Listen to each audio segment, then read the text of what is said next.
So this is a walkthrough video, guys, for the rest of the pattern of the ears and the arms and legs. And the arms and legs are identical to each other. It's just one extra row for the legs.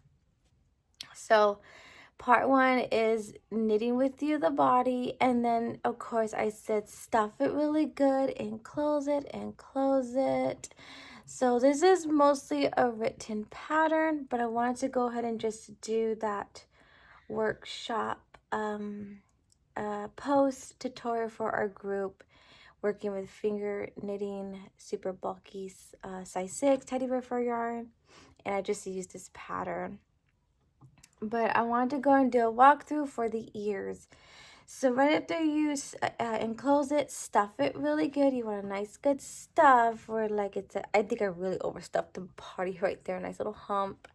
And then get really good stuff for the head. The next section is the ears. And now I say, so I have purple words that those are like the little hint alerts. And so I say take 3 fingers. So here's the top of your head. You want 3 fingers. And that's where you're going to know. So really center it. So actually it's probably like 4 fingers. So I'll go and correct. I put 4. And that's where you want to place your 2 horizontal stitches. 2 horizontal stitches. So you're going to knit. You're going to pull for 2 loops using the horizontal stitches on your plushie. 2 loops. And I have it relatively close to the frame of the face. So it's actually 1 row, 1 column back from the secondary. So here's the skin tone. Here's 1 row. There's a horizontal loop right here. And then I started right there, 1, 2. Right there, though, you can be your own judge and where you want, if you want to take the very first horizontal stitch coming right up onto the secondary. So it would be 1, 2. I just think it looks better if you kind of go back by 1 column and take 1, 2. And really simple, you're just going to simply knit 6 rows. 6 rows, that's it. 2 loops, going 6 all the way down. And when you get to the 7th row, that is when you're going to do your 1 decrease. And then you're going to cut a good couple of inches tail, weave it from inside out, and then you're going to take that loop, lay it over on a side that makes sense, a side that you want to perfect, and go ahead and weave that tail going from inside, so from bottom up. You could still say inside out, but from bottom up, and then just keep weaving it all the way up, and then tuck it in right here.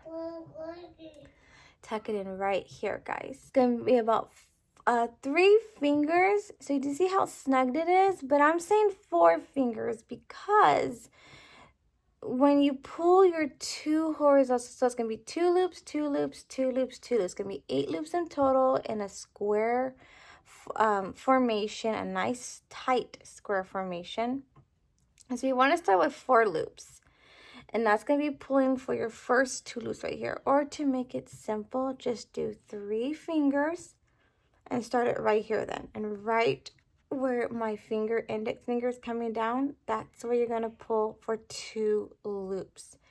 So it's going to be really tight. Doesn't matter if it's vertical, horizontal stitches, just pull for 2 loops and then 2 loops again right here. Keep it real nice and tight. And so real nice tight. So I'm just going to make a square here, guys. Real nice and tight. So 2 loops, 2 loops, 2 loops, 2 loops. And it's going to be starting from 1 row above the neckline, because where we did all that crazy decreasing, you don't want to mess with those stitches. They're really tight. They're all diagonal. So go 1 row up from all that crazy part. So right here, here's the neckline. And then just go 1 row up above it. And that's where you want to plant it. So 2, 2, 2, 2. It's about 3 fingers. Nice and tight and snugged. Or you could do 4 fingers. So you can pull the horizontal. Then when you pull these top loops, it's going to take it to like 3 fingers worth. And you're going to knit in your primary. I'm following the PDF here, guys. It's all broken down.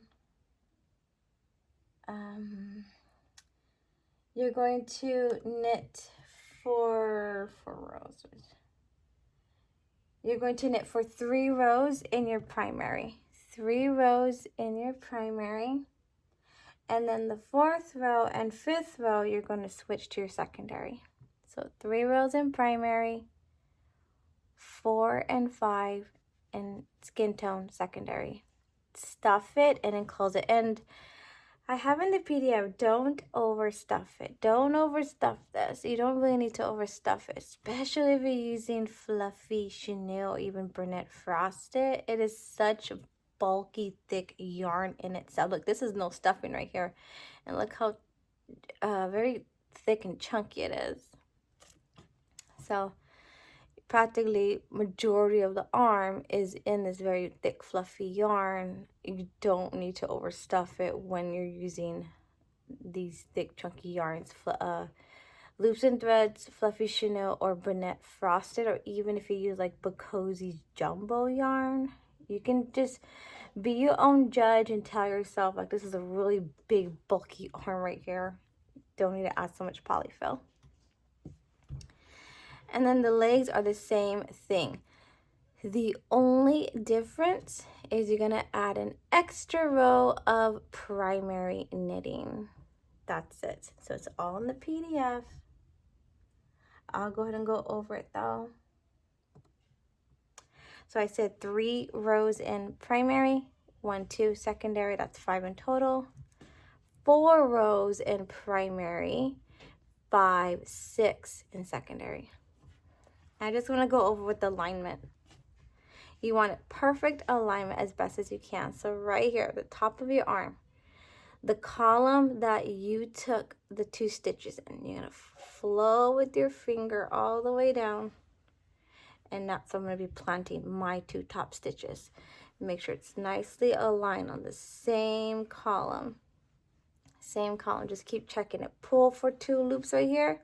Check it. Is it aligned on the same column? And once it's good, 2 loops, 2 loops, 2 loops, 2 loops. Nice tight square formation. Nice tight square formation. And I already told you, 4 primary, 5, 6 secondary. And the legs are different. You can overstuff the legs because it's the back legs. You want it real nice, sticking out, cute, laid out, chunky legs. And then also I take it all the way down, about 2 rows above the bottom edge line. So here's like the bottom edge line. So I take it about 2 rows. So here's 1, 2. So I start about like right here, about 2 rows above the edge line. And then just make sure when you do your second leg that you're making sure that they're both aligned. So lots of checking with your placement.